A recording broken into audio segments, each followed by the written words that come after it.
With 22 minutes to go of the tournament, what exactly are our heroes doing? Hey guys, MasakoX here. Now the Tournament of Power has opened many cans of worms throughout many different universes. If you wish to check out what I thought about the first half of the tournament, check out my Tournament of Power halftime show video, link in the description and up top. Now some of these cans of worms are big and some of them are pretty small, but all of them concern some very noteworthy characters. Today we're going to look at some of the plans of our heroes, our anti-heroes, our antagonists.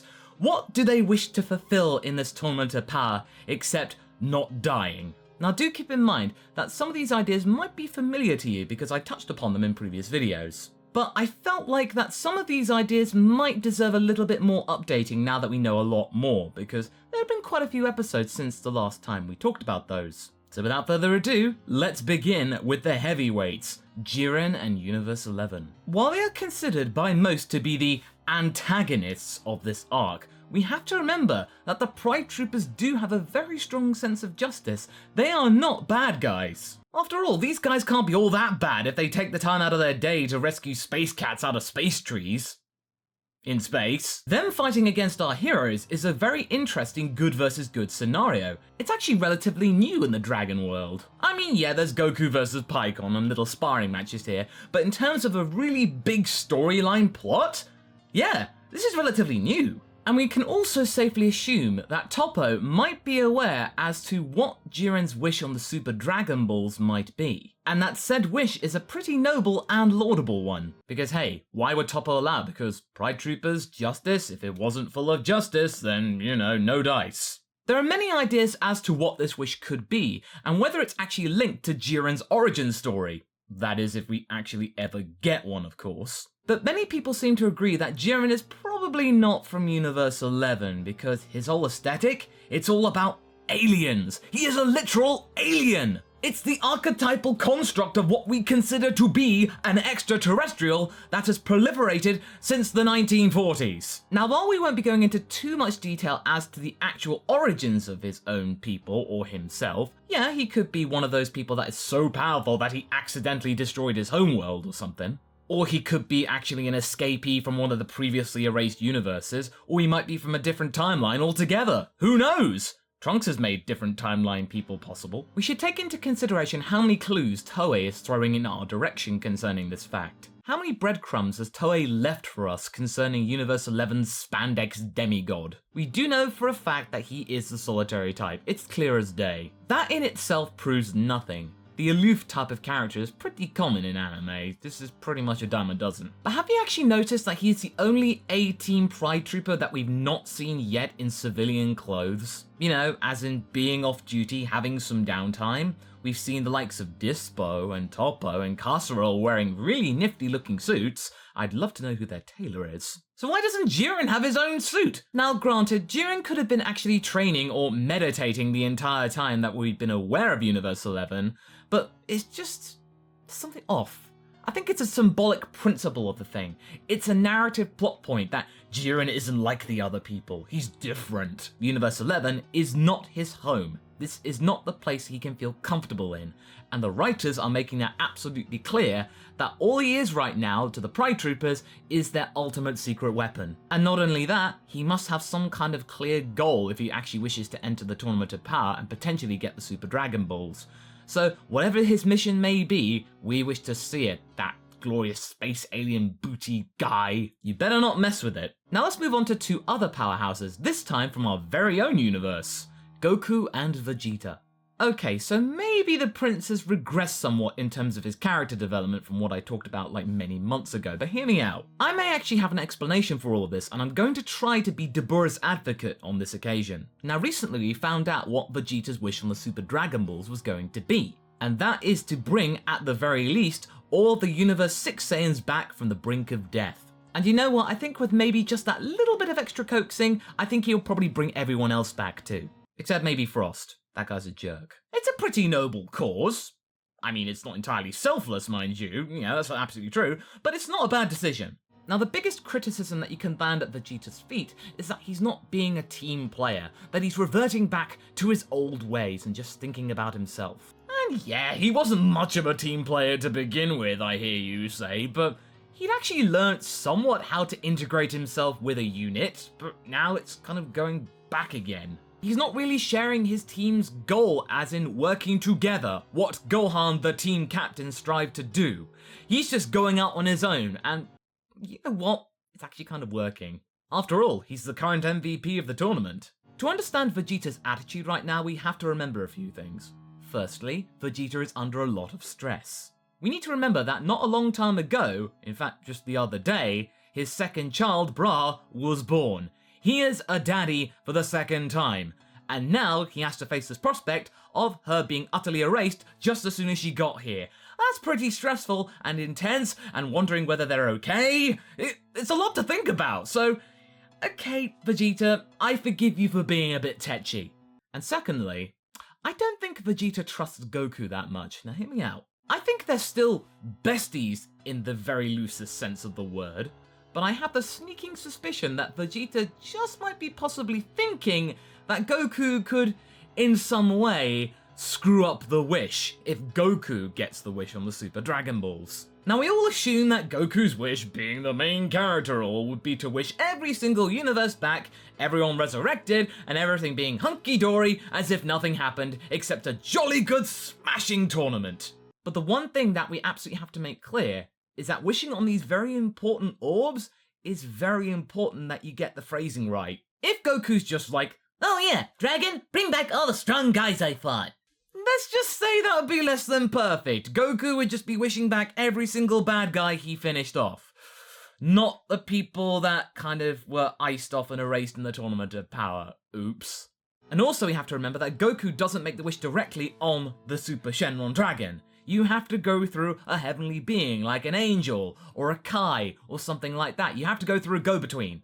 Then that gets even more lost in translation. All in all, Goku might probably wish on the dragon somewhat competently, but I think that nagging doubt in Vegeta's mind is not going to be going away, so he's going to be very, very nervous at this point. So, alright, Vegeta, I somewhat understand your regressive behaviour. Now, as for Goku, he seems to be having the time of his life. Interdimensional Fight Con? Bring it on! Now, even though he may have some kind of bitter feelings towards the Grand Priest for erasing Universe 10, he kind of got very close to Goasu. And he did get pretty emotional in regards to the safety of Master Roshi, but in the end, Goku's really happy because he got what he wanted. A tournament with really strong guys. He's been able to quickly and easily adapt to this new situation, and he's loving it. If Goku could help it, the Tournament of Power would never end. Actually, let's hope that he's not the MVP and gets a wish on the Super Dragon Balls. He might just wish for that. A never-ending tournament, and it'll never stop.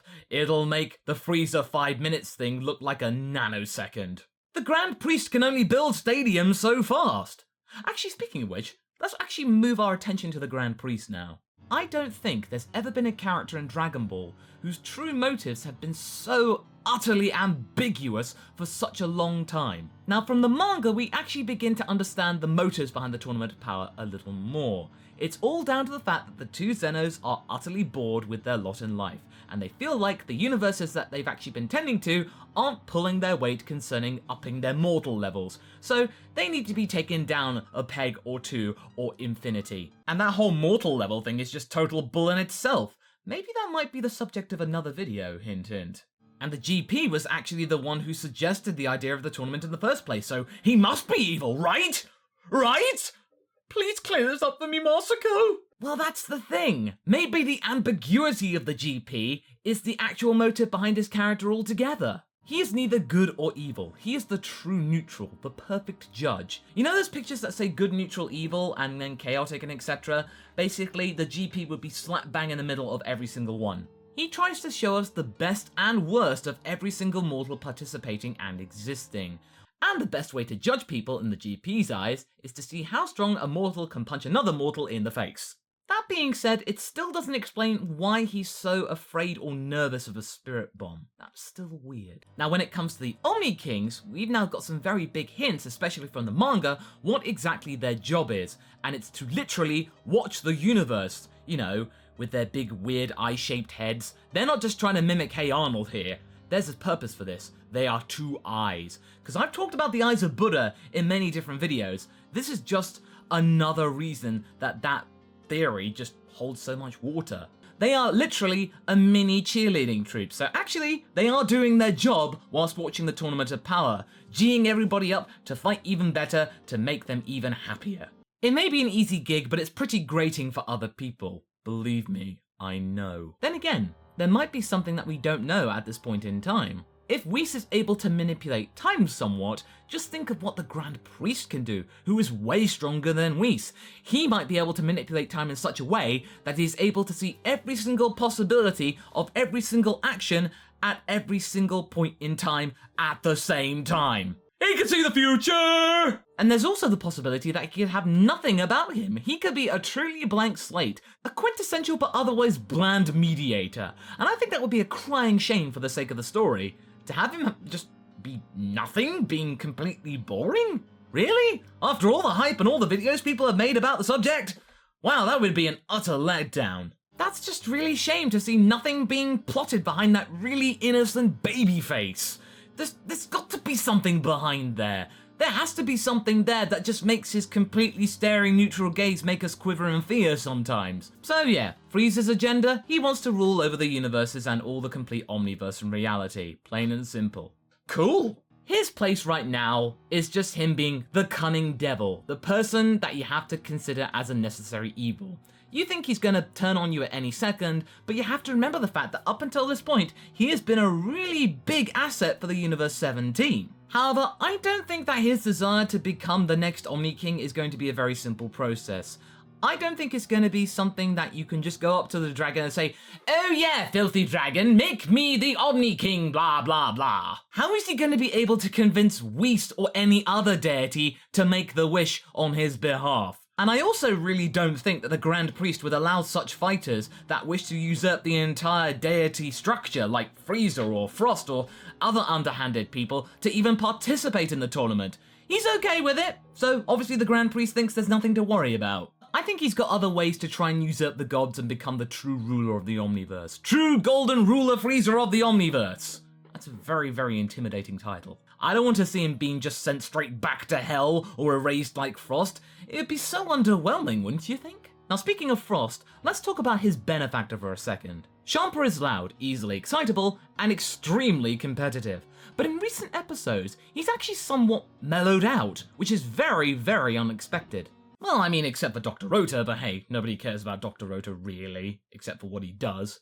And come on, be honest, that's the only reason you actually give a damn about Dr. Rota. Right now, he plans to try and outwit Jiren by making sure that he has the numbers to win the Tournament of Power on a technicality. It's not the worst strategy going at the moment. Be that as it may, I doubt that Jiren would let that slide though.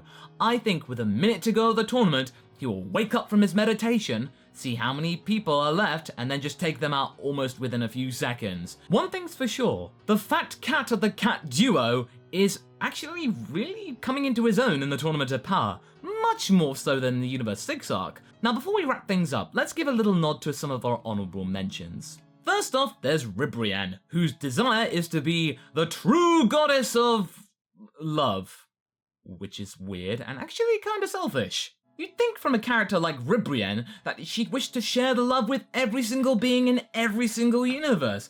That love conquers everything, instead of just making it all about her. She gets to be the goddess of love. And yeah, no one else gets to. She gets to choose who gets to love and not love. And another weird thing to think about is that Hellas, the god of destruction for Universe 2, is actually okay with it. Then there's Kitella, the god of destruction for Universe 4, and quite recently, he's been very quiet. Too quiet. With only 3 of his team remaining, he might be biding his time. 2 of them haven't been seen yet. They've been left unannounced and anonymous.